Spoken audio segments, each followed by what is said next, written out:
A very good morning, student. So, again we continue our chapter number 17, that is breathing and exchange of gases. In previous video, I teach you about human respiratory system. In this video, we continue those topic, that is human respiratory system. Okay. So, first of all, I revise those things which I teach in previous class. So, let's start. तो students, मैंने आपको बताया था ना human respiratory system में कौन कौन से पार्ट्स आते हैं. तो सबसे पहले स्टार्ट होता है कहाँ से? नॉस्ट्रिल से. नॉस्ट्रिल क्या होता है? ह्यूमन के नोज़ में जो दो होल प्रेजेंट होते हैं उसको हम क्या कहते हैं? नॉस्ट्रिल कहते हैं. ओके, ये कहाँ प्रेजेंट होता है? अपर लिप्स के जस्ट ऊपर प्रेजेंट होता है. फिर नॉस्ट्रिल के बाद सेकेंड चीज़ क्या आता है आपका? Nasal cavity. Okay, nasal cavity क्या होता है? नॉस्ट्रिल के जस्ट मतलब नॉस्ट्रिल जब आगे बढ़ता है तो वो किस में जाके खुलता है? नेसल कैविटी में खुलता है. ओके, देन नेसल कैविटी के बाद आता है आपका फेरिंग्स. फेरिंग्स के बारे में मैंने क्या बताया था आपको कि फेरिंग्स जो है एक कॉमन पैसेज है किसके लिए? फूड के लिए और विंड के लिए, दोनों के लिए. ओके, फेरिंग्स फिर कहाँ पे जाके खुलता है? लैरिंग्स में. लैरिंग्स को हम साउंड बॉक्स भी कहते हैं और ये लैरिंग्स जो है ये हमको किस में हेल्प करता है? वॉइस को प्रोड्यूस, साउंड को प्रोडक्शन में हेल्प करता है. देन लैरिंग्स के बाद आता है विंड पाइप, जिसको हम क्या कहते हैं? ट्रैकिया. ट्रैकिया जो है वो रिंग लाइक स्ट्रक्चर होता है जो कि किसका बना होता है? कार्टिलेज का बना होता है. ट्रैकिया के बाद आता है हमारा ब्रोंकाई. ये जो ब्रोंकाई होता है ये ब्रांच लाइक स्ट्रक्चर होता है जो लेफ़्ट और राइट दोनों साइड में क्या होता है? डिवाइडेड होता है. ब्रोंकाई के बाद फिर क्या आ जाता है आपका? ब्रोंकाई के बाद ये जो ब्रोंकाई है ये प्राइमरी, सेकेंडरी, टर्जरी ब्रोंक्यूल्स में जाके डिवाइडेड होता है. तो क्या आ जाता है? ब्रोंक्यूल्स आ जाता है. और ब्रोंक्यूल्स के बाद लास्ट क्या आता है हमारा? ब्रोंक्यूल्स के बाद आता है हमारा, यहाँ पे मैं लिख देती हूँ, एल्वियोली. ओके, एल्वियोली जो होता है वो क्या होता है? बलून लाइक स्ट्रक्चर होता है, बैग लाइक स्ट्रक्चर होता है जहाँ पे गैसेस का क्या होता है? एक्सचेंज होता है. ओके, तो एल्वियोली में ही गैस का एक्सचेंज क्यों होता है? क्योंकि एल्वियोली जो है वहाँ पे बहुत से ब्लड वेसल्स प्रेजेंट होते हैं और ब्लड में ही गैसेस का एक्सचेंज होता है डिफ्यूजन के थ्रू. ओके, तो ऑक्सीजन जो है एब्जॉर्ब कर लिया जाता है और कार्बन डाइऑक्साइड को रिलीज़ कर दिया जाता है.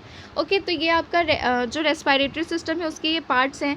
तो इसमें जो ये नॉस्ट्रिल है, नसल cavity, pharynx, लैरिंग्स, trachea, bronchi, bronchioles, ये सारे को मैंने बताया था कि ये सारे पार्ट्स कौन से पार्ट्स कहलाते हैं? आपके कंडक्टिंग पार्ट्स कहलाते हैं. ठीक है, ये किसका कंडक्शन कर रहे हैं? ये एयर का कंडक्शन कर रहे हैं कि एयर के थ्रू जो गैसेस है वो आपकी बॉडी के अंदर जाएं, मतलब कहाँ पे जाएं? आपके लंग्स के अंदर जाएं. ओके, उसके बाद फिर एल्वियोली जो आता है वो आपका एक्सचेंज पार्ट आता है जहाँ पे क्या होता है? गैसेस का एक्सचेंज होता है. ओके, तो यही चीज़ें मैंने आपको उस दिन क्लास में बताई थी, वीडियो में बताया था मैंने आपको. ओके, तो याद रखिएगा आप, नॉस्ट्रिल से लेके ब्रोंक्यूल्स तक के जो पार्ट्स होते हैं वो आपके कंडक्टिंग पार्ट्स कहलाते हैं जो कि एयर के कंडक्शन में हेल्प करते हैं. और एल्वियोली जो है वो आपका क्या पार्ट कहलाता है? एल्वियोली जो है वो आपका एक्सचेंज पार्ट कहलाता है. ठीक है, जहाँ पे गैसेस का क्या होता है? एक्सचेंज होता है.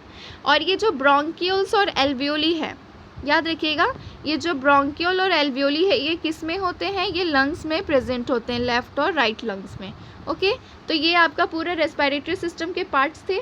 तो आज हम थोड़ा सा लंग्स के बारे में देख लेते हैं. ओके स्टूडेंट्स, तो देखिए लंग्स के बारे में क्या देखा है. The lungs are situated in the thoracic chamber which is anatomically an air tight chamber.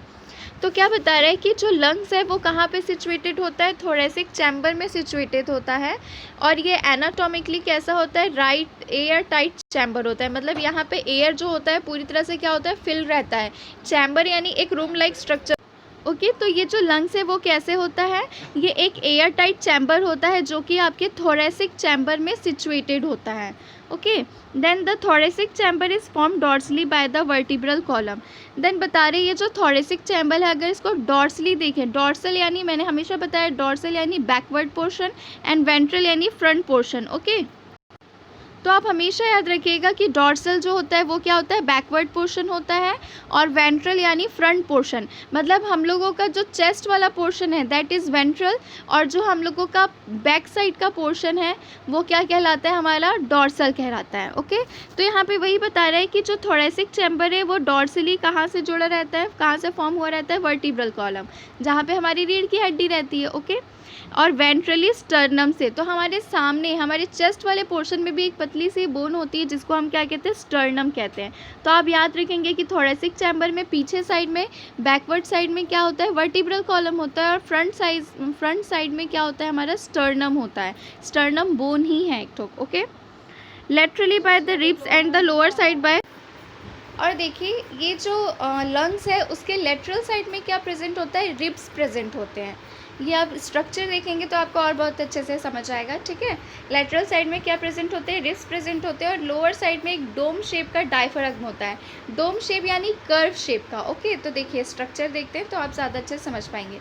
ये देखिए ये है डायफ्रागम, ये कैसा शेप है, डोम शेप। तो ये डायफ्रागम को ही कह रहा है कि लंग्स के लोअर साइड में आपको दिख रहा है कि डायफ्रागम प्रेजेंट है, जो कि कौन से शेप का है, डोम शेप का है, मतलब थोड़ा कर्व शेप का है। ओके, जब हम ब्रीदिंग की प्रोसेस करते हैं, मतलब इंस्पिरेशन एक्सपिरेशन करते हैं, तो इसके स्ट्रक्चर में भी क्या होते हैं, चेंजेस आते हैं। तो आप आगे पढ़ेंगे। ओके, और रिब्स को मैं आपको दिखा दूँ तो देखिए यहाँ पे आपको दिख रहा है ये जो ऐसे लाइन वाइज है, ये क्या है, ring like structure, that is what, that is ribs. ये क्या है, आपके रिब्स प्रेजेंट है। तो वही बता रहा है कि ये क्या है, रिब्स है। मतलब लेटरल साइड में लंग्स जो है वो किससे कवर्ड रहता है, रिब्स से कवर्ड रहता है, ताकि वो क्या हो सके, प्रोटेक्ट रह सके। ओके,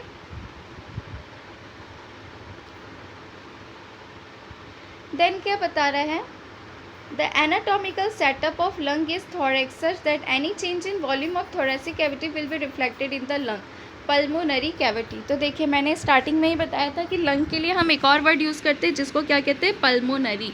ओके, लंग्स के लिए एक और वर्ड यूज़ करते हैं उसको क्या कहते हैं, पल्मोनरी कहते हैं। तो क्या बता रहा है, एनाटॉमिकल, जब भी वर्ड आता है एनाटॉमी मतलब वो इंटीरियर, अंदर की बात कर रहा है, और मार्फोलॉजी वर्ड अगर आ रहा है तो वो बाहर की बात करते हैं। ठीक है, तो मार्फोलॉजी हमेशा याद रखिएगा, बाहर की चीज़ों को कहते हैं, एनाटॉमी यानी अंदर की बातों को।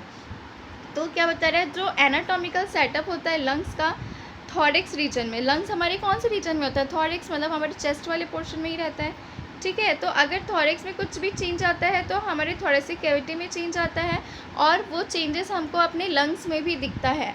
आप देखते हो, आप सांस लेते हो तो क्या होता है, हमारा चेस्ट जो है ऊपर उठता है, नीचे जाता है, ऊपर उठता है, नीचे जाता है, इस तरह से होता है।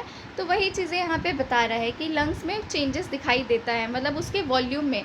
जब आप सांस लेते हो तो हवा आपके लंग्स के अंदर भरता है, तो आपका चेस्ट क्या हो जाता है, फुल जाता है। ओके, तो आपका चेस्ट जो है ऊपर से भी हमको थोड़ा फुला हुआ दिखता है, बाहर की तरफ निकला दिखेगा। उसके बाद जैसे ही आप गैस रिलीज़ करोगे तो चेस्ट जो है वो क्या होगा, अपने नॉर्मल पोजीशन में आएगा, थोड़ा अंदर की तरफ हो जाएगा। तो वही चीज़ें बता रहे हैं कि अगर कोई भी चीज़ें होती है तो क्या होता है, उसके वॉल्यूम में चेंजेस दिखता है, हमारे थोरेसिक कैविटी के वॉल्यूम में। ओके, देन क्या बता रहे हैं, such an arrangement is essential for breathing as we can not directly alter the pulmonary volume. और ये जो चेंजेस होते हैं, ये जो अरेंजमेंट हो रहा है ब्रीदिंग के लिए, ये बहुत ज़्यादा ज़रूरी है। ओके, ताकि पता चले कि पल्मोनरी वॉल्यूम में चेंजेस हो रहे हैं, मतलब कि ठीक है हमारा लंग्स वगैरह। ओके, तो ये जो भी अरेंजमेंट हुआ है हमारे थोरेक्स रीजन में कि हमारा लंग्स जो है वो रिब से कवर्ड है, उसके लोअर साइड में डायफ्रागम प्रेजेंट है जो कि डोम शेप का है, उसके बाद लेटरल साइड में रिब्स प्रेजेंट है, वो उसके फ्रंट साइड में मतलब वेंट्रल साइड में क्या प्रेजेंट है, स्टर्नम प्रेजेंट है, डॉर्सल साइड में क्या प्रेजेंट है, हमारा वर्टिब्रल कॉलम प्रेजेंट है। तो ये सब चीज़ें ब्रीदिंग के लिए एक एसेंशियल कंपोनेंट है, ये होना ज़रूरी है। लंग्स के प्रोटेक्शन के लिए भी ये सब चीज़ें क्या हैं, ज़रूरी हैं। तो ये जो पल्मोनरी वॉल्यूम है, तो जब भी पल्मोनरी वॉल्यूम लिख रहा है दैट मीन्स ये लंग्स के वॉल्यूम की बात कर रहा है। तो इसको हम डायरेक्टली अल्टर नहीं कर सकते, इसको डायरेक्टली हम लोग चेंज नहीं कर सकते हैं। ओके, तो वही चीज़ें यहाँ पे बता रहे हैं आपको लंग्स के बारे में। अब देखिए यहाँ पे आप पूरा रेस्पिरेटरी सिस्टम का स्ट्रक्चर ध्यान से देखिए। तो यहाँ पे आपको नॉस्ट्रिल और नेसल कैविटी चीज़ें नहीं दिखा रही हैं, यह हमको हमारे गले के पोर्शन से दिखा रहा है। तो देखिए कैसे एपिग्लॉटिस प्रेजेंट है, यही जो एपिग्लॉटिस, इसी को मैं कह रही थी, ये कैसा होता है, कैप लाइक स्ट्रक्चर होता है, ढक्कन की तरह होता है। जब एयर जो है उसको अंदर जाना होता है तो ये खुलता है, और अगर फूड अंदर जाता है तो ये क्या हो जाता है, बंद हो जाता है। ओके, तो ये एपिग्लॉटिस कहाँ प्रेजेंट है, ये हमारा साउंड बॉक्स है, लैरिंग्स, उसके ऊपर क्या प्रेजेंट होता है, एपिग्लॉटिस। उसके बाद आपको रिंग लाइक स्ट्रक्चर दिख रहा है जिसको क्या कहते हैं, ट्रैकिया, यही क्या है, हमारा विंड पाइप है। ओके, फिर ट्रैकिया आप देख सकते हैं, ट्रैकिया जो है बहुत सारे ब्रोंकाई में खुल रहा है। ठीक है, इसको ब्रोंकस भी कहते हैं। अब ये जो ब्रोंकस है ये बहुत ज़्यादा प्राइमरी, सेकेंडरी, टर्शरी ब्रोंकस में खुल रहा है, और लास्ट में जाके ये ब्रोंक्यूल में खुल रहा है। ओके, तो ब्रोंकियोल आपको दिख रहा है, बहुत ज़्यादा ब्रांच स्ट्रक्चर है। ब्रोंकियोल के बाद क्या है, बैग लाइक स्ट्रक्चर प्रेजेंट है, जिसको हम क्या कहते हैं, एल्वियोली कहते हैं। तो ये तो हो गया लंग्स के अंदर का स्ट्रक्चर, ये आपको लंग्स को दिखा रहा है, ये भी आपका क्या है, लंग है। अब लंग में देखिए, लंग जो है किससे, यहाँ पे आपको रिब्स दिखाई दे रहे हैं, ठीक है, तो रिब का कट एंड दिखाई दे रहा है यहाँ पे, नीचे पे हमको कर्व शेप का डायफ्राग्म दिख रहा है। उसके बाद मैंने आपको बताया था लंग जो है प्लूरल मेम्ब्रेन, जो कि डबल मेम्ब्रेन स्ट्रक्चर होता है, उससे क्या होता है, कवर्ड होता है। तो यहाँ पे आपको प्लूरल मेम्ब्रेन दिख रहा है, जिसका आउटर मेम्ब्रेन और इनर मेम्ब्रेन है। और ये जो प्लूरल मेम्ब्रेन है, इसके अंदर क्या प्रेजेंट है, प्लूरल फ्लूइड प्रेजेंट है। ओके, जो कि क्या करता है, जो लंग्स है उसको प्रोटेक्ट कर रहा है। ओके, तो यही सब चीज़ें यहाँ पे दिखाई जा रही हैं। तो अब आपको इसको बहुत ध्यान से केयरफुली इस स्ट्रक्चर को, आपको जब भी स्ट्रक्चर आएगा तो आप यही स्ट्रक्चर बनाएंगे, ये आपकी बुक में भी यही स्ट्रक्चर प्रेजेंट है। और देखिए कैसे दोनों लंग्स के बीच में क्या सिचुएटेड है, हार्ट सिचुएटेड है। ओके, तो ये जो रहता है थोड़ा सा लेफ़्ट साइड में रहता है, इसलिए हम कहते हैं हमारा हार्ट जो है वो लेफ़्ट साइड में प्रेजेंट होता है। ओके, रहता हार्ट जो है दोनों लंग्स के बीच में ही है, लेकिन ये थोड़ा सा लेफ़्ट साइड की तरफ सिचुएटेड होता है, दैट्स वाई कहा जाता है कि हार्ट जो है वो लेफ़्ट साइड में प्रेजेंट है। तो आप ये स्ट्रक्चर बहुत ही अच्छे से याद कर लेंगे, रेस्पिरेटरी सिस्टम का स्ट्रक्चर है। ओके, यहाँ पे भी ये भी रेस्पिरेटरी सिस्टम के स्ट्रक्चर को पूरा दिखा रहा है कि क्या क्या चीज़ें प्रेजेंट होती है रेस्पिरेटरी सिस्टम में। ओके, तो सेम वही है, इसमें कुछ कुछ जो है आपके डाइजेस्टिव सिस्टम का भी पार्ट दिखाया है, लाइक टंग है, ओरल कैविटी है, और उसके अलावा ईसोफेगस है। तो ये सब आपके किसके पार्ट है, डाइजेस्टिव सिस्टम के। तो आपको ये सब बताने की ज़रूरत नहीं है, जब रेस्पिरेटरी सिस्टम पूछ रहा है तो आपको सिर्फ रेस्पिरेटरी सिस्टम के पार्ट्स ही बताने हैं। ओके, तो ये ओवरऑल किसके बारे में हुआ, ह्यूमन रेस्पिरेटरी सिस्टम के बारे में। ह्यूमन रेस्पिरेटरी सिस्टम का एक एक पार्ट मैंने आपको बता दिया है। अब नेक्स्ट क्लास में मैं आपको नेक्स्ट टॉपिक बताऊंगी कि गैसेस का एक्सचेंज कैसे होता है रेस्पिरेटरी सिस्टम में। ओके, तो आज की वीडियो को यहीं पे कंप्लीट करते हैं। Thank you, have a nice day and keep studying.